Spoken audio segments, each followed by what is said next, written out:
Talafatu ile tato au fonga male au mai moel nei foi Lesona o le tato Lesona fa mo moel fa wina lona fitu o tato Lesona fa talafatu ile sungale fe au ya utu talo fa sunga ile tai talo fo ile tato au fa fonga ya fa tai le tua lo nanga le lei tato mo wai pe le ola male malos amen mesele avanoa sisiles ine fain tanto wo ile le fa mo moenga ua saunia le tua mo tato o lo i tono la na fionga le ona el tato le sono le fa mo moe ene e fai ona tato tau fai sa ili fa tas e tato fa ma fana fa tas ai mese o tau lata i tato le ungo me o malava ene ia saunia i tato la tato talo na tato anga ia lo le tato fa sol ne foi le sona mato talo tamale nei taiao ene o ani o mato tau tale o mato lava upu pe lava ona e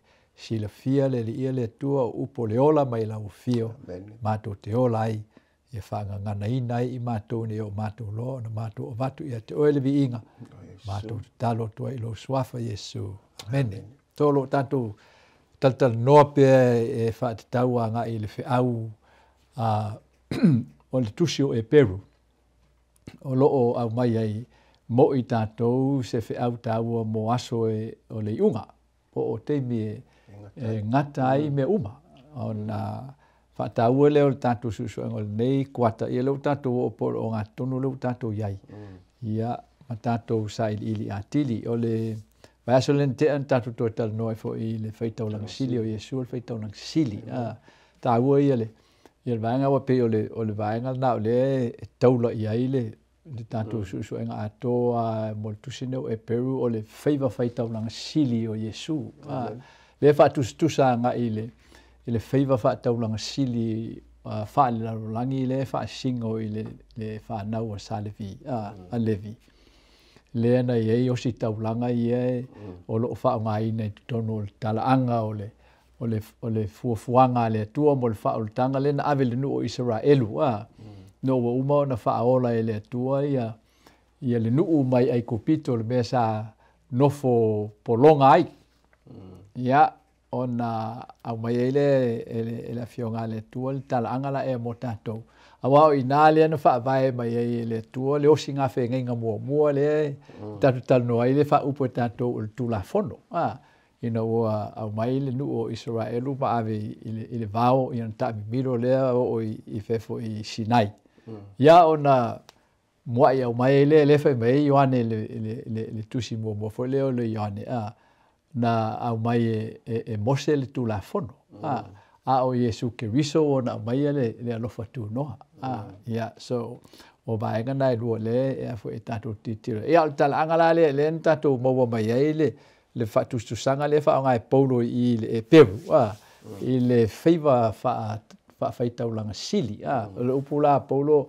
ele fa ia fua e se tangata le ele favor le o fa tau langa sili le va pe no fono fo ia e alu e fa tau langa sili ona we fa tau langa sili e pe on tato mo mai isi fo i va ngol mo le mau o langa le tato te mo i le fo ele fa upule fa ta upo lima na fa mai ele fa fua fo e se tasi nei favor mamalu tau o le o filifilia ele tua e fa pe o arona foi fa upuna fa ta upo lima fa mai fa upo lima e fa pe foi ke riso na le fa maulunga ina o ia ina ia fai o ia ma fai tau langa sili o ia sa fetalai mai ia te ia o lo watali oe o fa na o ile aso nei o ia lena na fai le tofi o Iesu le pe e tau mai ata to fa na tu mai le tau mo na e fa mai ele fa upu na e lua o le EPERU tau mo mai o fetalai mai o ia le tu le sa fetalai mai ata to ana boa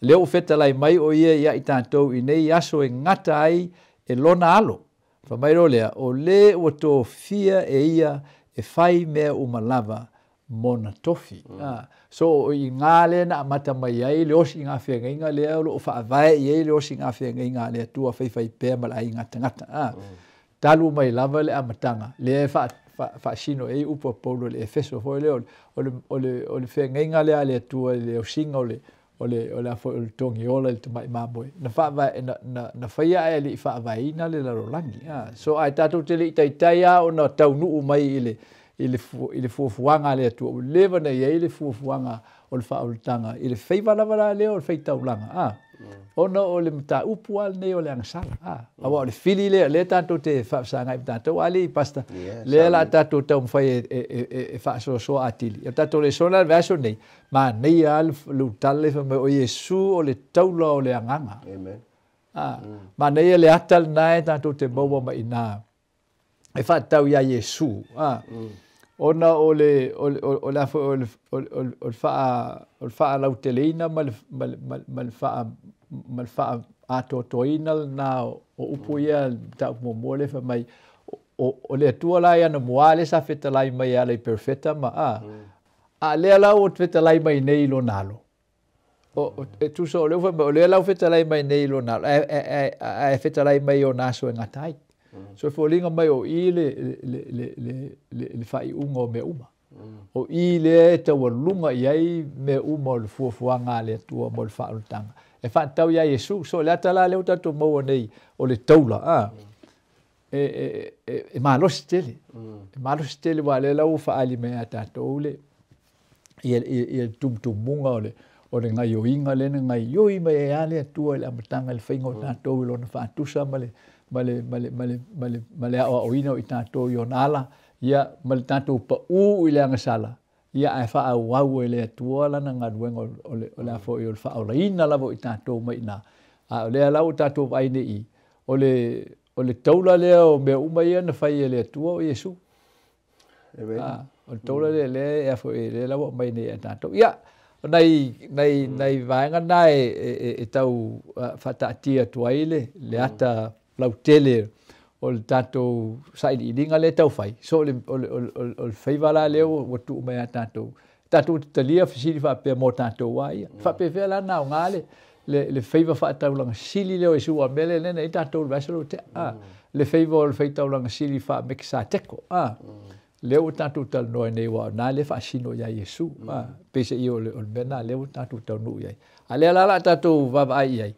Ia, se i a mata mai nā le tātou mutu tau loto nai e afo e manei lona a mainga ole afo ole atala e o Iesu o le taulo le tātou wha moenga ali pas amen e whaftai mo le a mata ino le suenga lona ata te le ma le vainga lau tele i le mata upu le a pe e folinga mai o le suenga o le vaiaso le nei o aunga lava le mata upu ono o nei o eli eima o tātou suenga ai o lo vai ai mata to va ai e nei awa le foi pos fun male iva mal los fun o foi mul ai mata o no le o fai ma tu tau loto o le vaiaso nei le o fai tau ina fa pea o ia ita tau le na fa moenga pese taula o le nganga e le matosina ma ua mausali e o fo i to tonu talatu o le ie pui o le mea ua fio atu ai Iesu o le ua mua atu mo i tātou ua fai o ia ma fai taulanga sili e whaavavau e winga whaatasi ma meki sa teko. E tāua ia mai moanga ia aua o lea olo o avere lapta inga a Paulo i le ekalesia po tangata sa EPERU po le tusi o EPERU.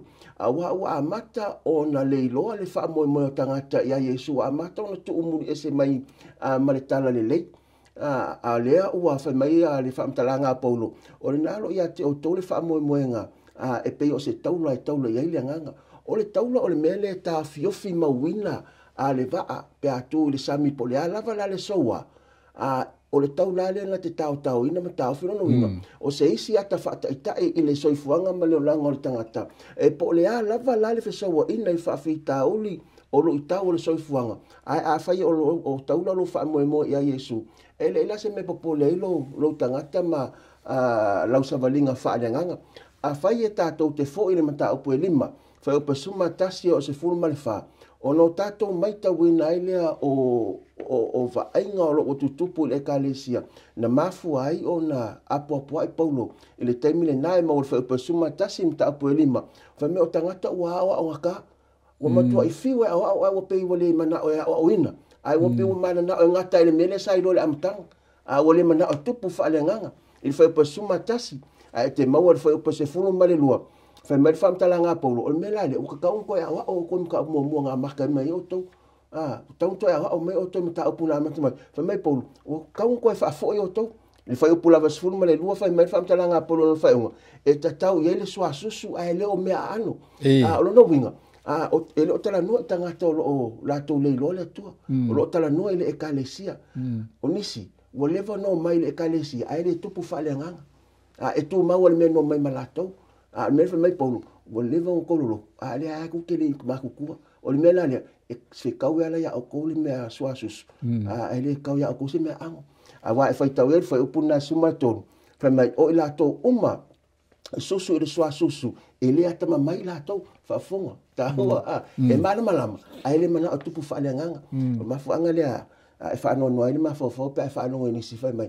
se ko ave loko me sa e te mi utona mana to le kalesia le to le to ta ua it's a movement a move ele tu mau se me kasi e fa top e mai ele tu ele temi male temi upumoni ta ia na e kalesia a ta tu mau ala me o asoye o la walu lumale tala le lem fa lo me ele to ni si me fo fa mai ele te tau to fa o lo fa so mal fa mai a o me a anu ma tua ia o ila to o masani ona la ngona ina wa o ina e lo ai le ma le yang wa so wa talia makupu tupu fa le nganga ele tu mawai ile mele sa ye e o mai lo la ele mata upu ono fa upu lo se fulu mata upu mo lo se fulu le fa nga so ngole so e se le mata ngo fi upu na fa mai o to tau ona tu o mata upu mo o atu mata upu tele o le lisi e sa lo fa upu mo mai lo mai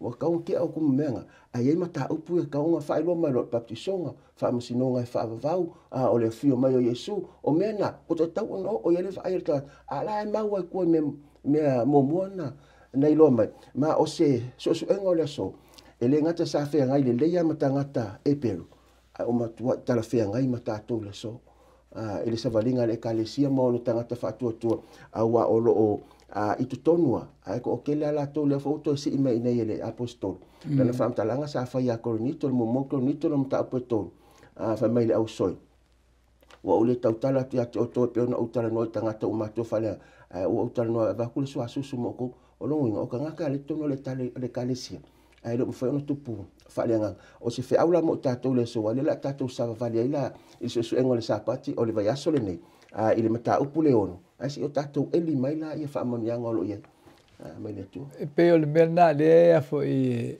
matele na fo ina diali mai le vaenga le o eta o nei o le mafai le tangata ona tu mau ile upu le atua e pe ona e fa mataltala le tulanga le ya tatou wo fiu e o le le atal na le mai le fa tu sanga la le o le faita ulanga fa le laro langi ma le faita ulanga fa le langi e ta u tele mo tatou o le siva nga le ma fa le fa ma fa mai va so ne tatou le sona o le lapta inga matu ya e ta u mai ai e mata utia le mea o ia te o e pe on fai mai le mea le awai le mawhaia ia te ila tau o e na mua i wha amala mala maina.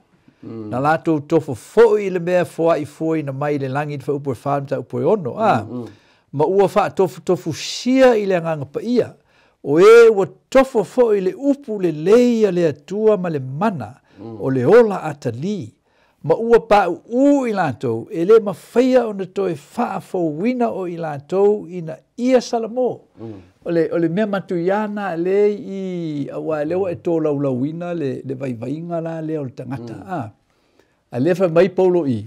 E le mawhai lantou e whaafowina le tangata whaapea le tatou talno. E tele la tangata a whaitau le maule. Ia na matalo le na popole le loto whaapere lo po o o le mele o le mawhainto e o le mawhainto e whaafowina ma le to o le salamo. A le mai e paulo le vaenga le mo le tatou le sona. Al whaatusu sanga la le mere le tau le tatou le sona. O le whaatusu sanga la na o le whaiva wha osi taulanga sili wha le laro langi. Ma le osi wha taulanga sili wha le langi. Le a lenga whaatusu tatou e Iesu. Awai, a tatou le mautinoa le tatou wha moe moenga e Iesu pe o na mai taula le o le tatou wha moe moenga. e mawhai o na tātou whaavai e ia ma tātou whaavai ato e ase i o na whano tātou whaavai ngā li pas. Awa o le mea nā le tate mana na o tuli. Tātou tuli e wal sila le la fisili nei te ngata le whaarongolongo mea tau. E whapewhea la na e whapewhea la na ola se te ngata awa e tau te whaalongo ufole. E wa o te ngata ie e vai o te ngata ie angasala.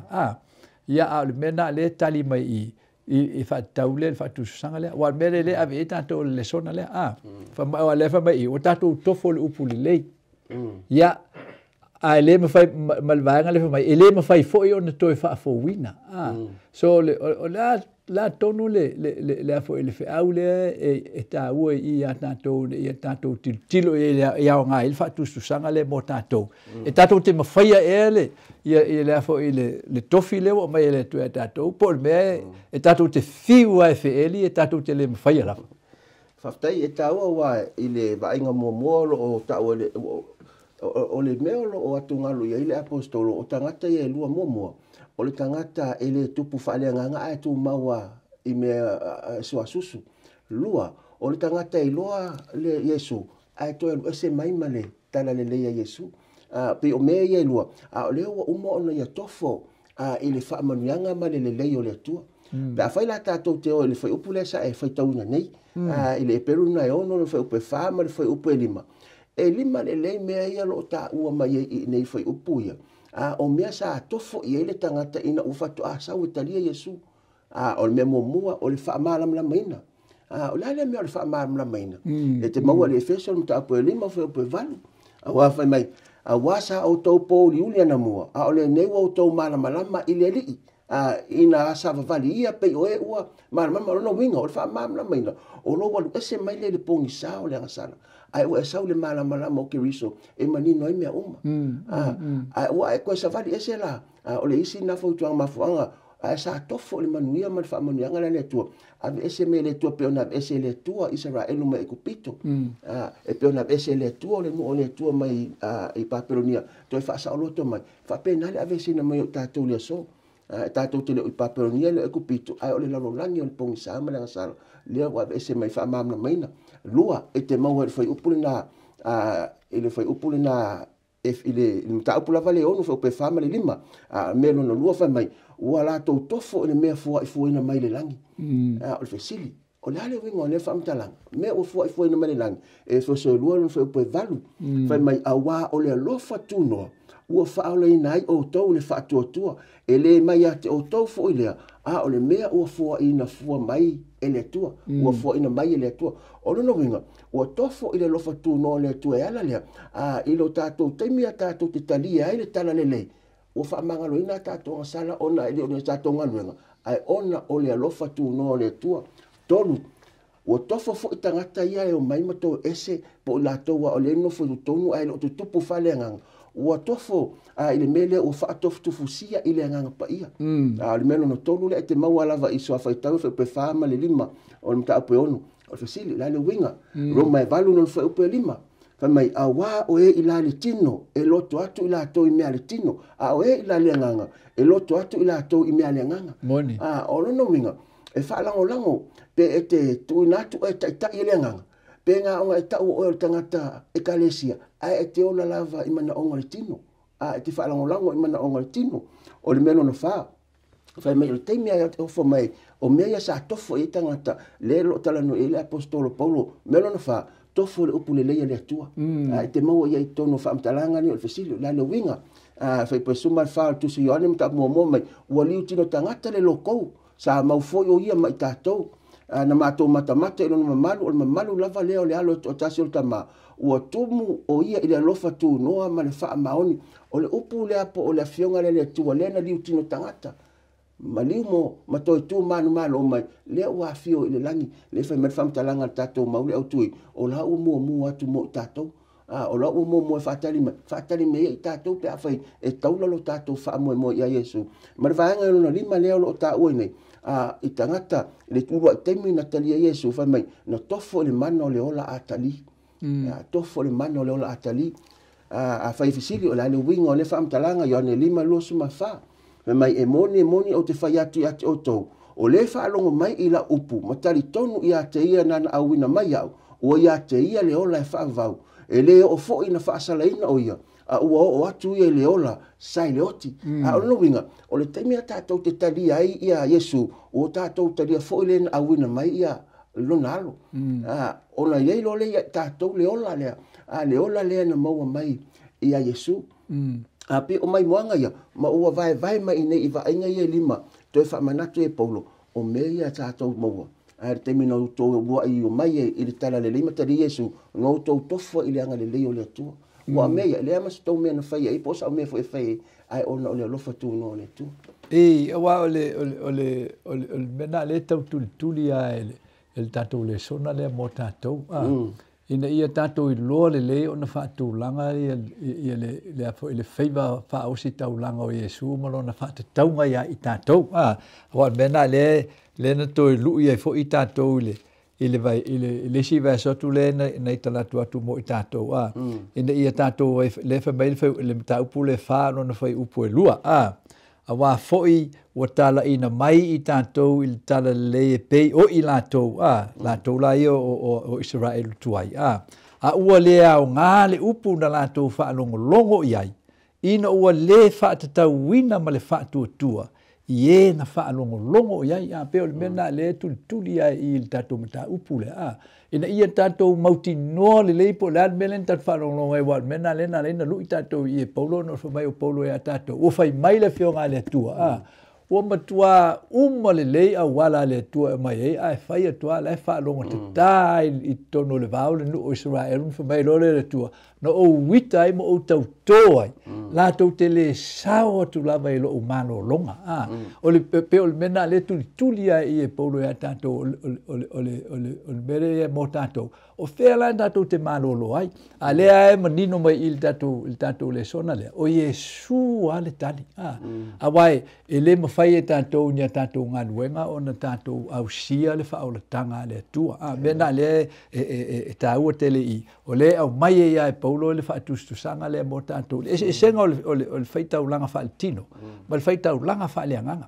On whamaero o le whai upu le a fo e tate maua i le a fo e EPERU fitu on whai upu e lufu lua. Whamai e whaapea foi o na whaia o Iesu. Ma whaataunu unga o le whea ngai sili o na le lei. O le upu la le whaatau e wa le whamai le o Paulo i le ta upu le fitu whaamtala inga o le senga o le whaiva whaostau langa wha meksa teko ma le whaiva whaostau langa wha sa levi. Po le wha levi. O le senga.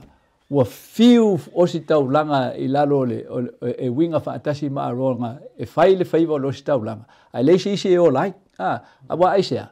A wa e iu mana whioti. A o le o si tau langa le tasi. O Iesu lea le alo le atua. Tasi ale sau o lo si tau langa le ta. A e sui a toa le mta upu o le alofa tu no le atua ma le to sao le atua. Wa o lea lava tātou te nofo i lalo le to sao le atua. E le mawhai on tātou sao mai ai. Pe ana le se anoa le whaiva wha o si tau langa la leo tau tala i nei i e sili atu. Le whai e Iesu. Se whais whamtanga wa o mera leo o tala so le whamai i.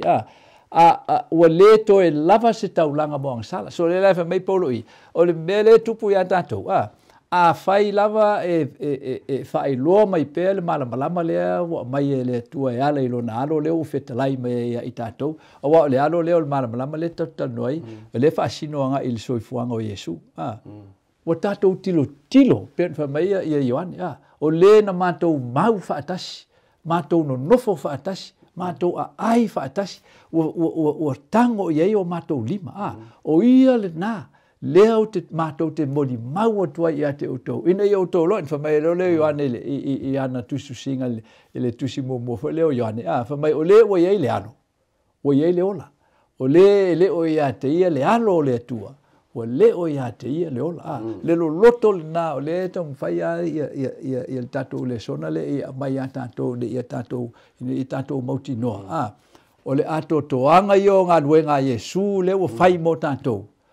O le tātou wha moenga lana, ina i mwhai o le tātou loa le tāua te lo taulanga lana. Lea ngā tātou leiloa, o le tātou o lo le me lea, o le to e maua se taulanga, o le to e lava se taulanga, moanga sala. La tulanga i tatou il vaenga le fatauanga il taulanga le o le anga sala. Wai pawalo taulanga taulanga Iesu. Amen faftai. Aole yo tali le mai moanga po le fasili le vaenga le o te fia amata tu le vaenga le ile tulanga o le tangata o tofo ile le o le tua ai to ese mai ai. E te sila fia ile faamtalanga ele o se tangata faingofia ona toe faafoi mai. Ele faingofia na toe faafoi mai e te moli mawina foi le aso. Mai se ila to o talia mai loa le opu le tala le ai to ese mai. O ka ngaka piko i sili na ona whaingata. Ona toi tamawhai e o mai to tono le tala le lea le tua. Awa e te maua le whai upo e ono. E whai upo e ono lon whai unga whai mai. Wana toi whaasa o la tau la ia. Whai mai whamtalanga. Ina ua toi whaasa atolo ina i la tau lava le alo le tua. Ma wha ino sia o ia ilumo tangata. O le wingo le whamtalanga. O i la tau ia no ese me o malamalama. Ua whau solo mua i la tau le whaasa atolo Iesu uma. Le ngata i o la tau a mio mawe. Ua wha pena fo ona vea ma wha ino sia ilumo tangata le sua fo Iesu. Ma tangata ia ua o ese mai. Ma efso tae me EPERU se fulu lua ono lua se fuma leiva. Ai ia feta lainga ia Iesu na wha malosi ai. Ma oa oai. Mai il fa upo lusu ma fa MATAIO se fuma le ono. Mai ona feta la ia toa leo Iesu ona so ai se tasi fi muli mai atau. Awane e usi stai o ia teia. Ia ave e ia lona sa tau le muli mai ai. Ia tia olo no winga. O lo tama faile tua ia Iesu e ta mai i le tangata. O le taimi a te taria iau. Ave ese lo ia le mele ta o lo pule o ia te oi. Ai whaatanga mai au o te pule lo so fua ma lo lang. O si le fio se tasio mele so. E tātou te taria ina le ave o Iesu mo tātou whaola. Ai whaingatano tātou taria ina Iesu ave maari i o tātou lang. Ma whanga le whamtalanga fo le masea o tātou talia Iesu ave maali i ma whaola. E le ngata ave maali i o nono winga o le ali i o le topu po o le tangata le ave mautaitai. Mau whaola. E talia la tātou o Iesu lo tātou whaola. Ai whengatao no tātou talia Iesu e whai maali i o tātou loto. Ma fuanga na e tātou te o mai a ua alawea ina i tātou. Ai tātou te o lai whaalangolango i lo tātou lava la tura o le tangata. I le vainga la lea sa fesile lau sunga e whatatau i le lea i se taulanga moanga sala o tutoe. E iai ia mai moanga lo ta ua i nei i le EPERU se fulu luas fumalei ono luas fumaleiva. O lona taunu unga o le oti. A ele whaapea o le ai wa e alu le momori ana mta momofe mo mai o Iesu lo tatou pulvanga le tatou maletua. Pe hao na tatou wang sala me awa tau ki pole. O lo iai lo tatou pulvanga o Iesu le. Ele vata ai ole winga e iai le anga sala le lo ta ua nei ele apostolo e o atu lona taunu unga ele oti pe la le fataita inga le nei a wa fai e te fai tau fai upu le la fai tau atu ia le ta upo se fulu al fai upu lusu ma le ono lusu ma le iva a wa ta ua le fafonga o fetalai mai le tu ala na fionga mai a wa a fai tatou te anga sala ma le loto iai fafonga famtalanga la apostolo anga sala ma le loto iai lono winga o la ua i loa le mea lea e fai. E le whapea o anga sala fwere na ele o loa. La ua anga sala ma le mautingoa o le mea lea e fai. Ia whapea lo whamtanga pe uma ona talia o le mara malama o le upumoni. Ua le to e lava se taulanga mo anga sala nunu wingo. O lou whaia lea o se anga sala o la ua e mara malama o se mea le tauna fai whateita inga. O le anga sala pito i taatele lea so lea ua amata o na mawai vai ainga. O le melo le muri lua. O la o ilo o le mesese o le failo na ainga faila ainga o le o mafua e faila vale anga sala le on muni lua ai fai mau kingoa e to tono le ekalesia ele o tala no tangata i tu o tala no tangata le ekalesia fai malama fai mai lo o le to e lava se anga sala le se taulanga mo sala na o le faatali ma le matau tele le fa sala ma le to asa e mumu e susunu nai e o te atu fai peloso mavalu o le na faale au ngai na tu la fono mose na oti o ia fatau ia Iesu o maliu e faale au ngai nai ale to lua po o le to tolu o le alofangia peni afa o to le sili o le mafo le tau e ta o te tau nai no wingo le famtalanga fai e te fai tau upu ia momoa o le memo moa e te mai tau ina fai mai o le ua soli le alo le tua pe o ina fai le sata fai tau o le soli o le tula fono le e o atu lona taunu unga i le oti o le oti lona tau mai le to isi mea pe fai esta pe o na soli le te mo le EPERU ta mo no fai o pas fu mal tolu pe fai ese teme e so e ma fai tau yai lua ma ua ta ule pa ia ina e ia le toto o le fenga inga na fa pa ia ina o ia o le no winga o le fa amtalanga pe fai e saili ma fai tau le la fai tau le EPERU le mta po iva fa pesum malima ros malua e manino mamala mala mai o no winga ua e le fa le nga ina ia le maliwo Iesu na maliwo mo oema lave ina I tato uma male no tolu ua upu le anga ile nganga o le lofa tu no o mea ia o angsala ia lo ia sa ia le taimi o le o tusi e l'apostolo ile itangata EPERU o mea ia tolu lelo tala no ye o lona taunu unga o le oti o lona taunu unga o le oti ma tauleanga ina o le upu elene sa wai ia le mele o le upu leanga e ye le isi no winga ngal sa mo le tauleanga ina po le lemi ngao lemi ngao pe upu ia e fa nga ina inei pe a fa upu leanga ile nganga o le lofa tu no Oh ya malo na o mai le vainga na mota to ta o tele le vainga le wai o le mele le mana o mia au sia le tato sa I linga I le fionga le tua mo I tato uma o lo tato su fa ta si fa pe fo I la to o lo a fo lo la to fa longo I te mi tato te fa so ai ina ia mo I tato le mo tinoanga la le o tato o le te me o le unga o le me pito I sili na mata tia o le unga mo tatou, o le o mai o le unga, la lava e tatou te wha maa o tatou loto I le mawhai, o tatou wha maura lalo tatou te o, I la fionga le tuane tatou mo te nor wha o tanga. O mena lea lenta o tele le wha umanga o tatou le sona, leo wha umal vaso nei I le tue wha umal tatou le songa le au tu o tatou le sona, o ta ua o Iesu, o le taula, o le anganga, po le nganga o le ola awa o le mele le ta wa il fai mai o tatou le sona le il tatou fai taunga le il a fo il tau pu a fo e fa lo no fo pu ful mal fa nai na MATAIO na vai e se e paulo e se ngo o le fai va fa o sta langa fa le langi mal fa le langi on fa mai le o le nei o ia I tatou le fai tau langa sili wa fi o atu I le langi o Iesu le alo le tua ia tatou ta o fi mauai il tatou pe o tatou tau tino atu o le metau na le e mana o mia ina ia tatou maua mal tatou le sona o le vai aso nei mal vaenga le tatou el kuata o le tatou feitau langa le o Iesu o le mele o tatou ilo ai e mauti noa le tatou fa moenga ia Iesu langa ele I tu mau Iesu tu mau mo to tu ele o to I nei Iesu fa atasi matatou a wa fio nei Iesu le langi o le moli mau pito sili le na malos mo I tatou o e o lo iai le popo lenga e whaatau I le tatou wha moenga. Nei te iwo wha vai se tasi o I tatou. E monia atou wha fonga mai fo o wha so atu ma tō lau le tele o le vai o lo o ui ai tatou nei le tangata ola. Ia e monia tatou te vai. A o le tatou wha moenga le o mai le tatou le sonar kuata nei ma le vai asol nei. O Iesu ale tatou taula. E tā ua tele, langa o mena lefa mai le tatou EPERU le fitu ano no fai upu e luas fulu ma le lufulu fa. Lefa mai ai, wal fatu susanga lea mai fai upu lufulu tolu lea ma teil fatu susanga. Fa mai e to tele fo I la tau sa fai ma fai tau langa. A wana le ma fai ona tu mau o I la tau ono le oti. Ai peitai o le fai upu lufulu fa mai. Peitai o ia, o Iesu lea, o tu mau e fa vavau. O le mele o iai a te ia le feiva o feitaulanga. E tu mau pea aisea. O le mea fo I lea e mawhai ai I a te ia o na whaaola pea lava. I e wha lata atu I lea tua. Ona o ia. A wā o loo soi fua pea ia. E whau tua mo I tātou. Tā ua I o le vaenga lea.